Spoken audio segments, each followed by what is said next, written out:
Hello అండి. ఇప్పుడు మనం ఎంతో టేస్టీగా ఉండే ఆనక్కాయ కూర సింపుల్గా ఎలా తయారు చేసుకోవాలో చూసేద్దామా. దానికోసం లేతగా ఉన్న ఆనక్కాయని తీసుకొని పొట్టు తీసి ముక్కలుగా కట్ చేసి పెట్టుకుందాం.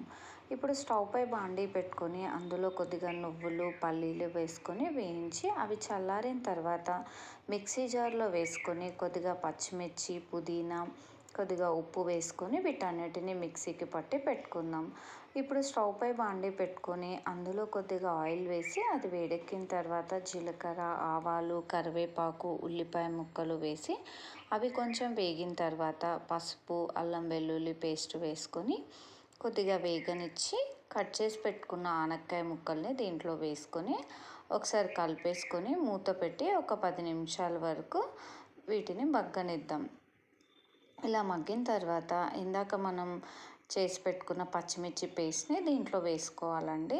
వేసుకొని ఒకసారి కలిపేసుకొని మూత పెట్టి మరో 10 నిమిషాలు ఉడకనిద్దాం. ఇలా ఉడికిన తర్వాత ముక్క సాఫ్ట్ అయింది అనిపించినప్పుడు దీంట్లో కొద్దిగా పాలు వేసుకోవాలండి. అదేవిధంగా కొద్దిగా ధనియాల పొడి కొత్తిమీర వేసుకొని మరో 5-10 నిమిషాలు ఉడికిన తర్వాత స్టవ్ ఆఫ్ చేసుకోవడమే. అంతే అండి. ఎంతో టేస్టీగా ఉండే ఆనక్కాయ కూర చపాతీలోకి అన్నంలోకి చాలా టేస్టీగా ఉంటుంది. Thank you.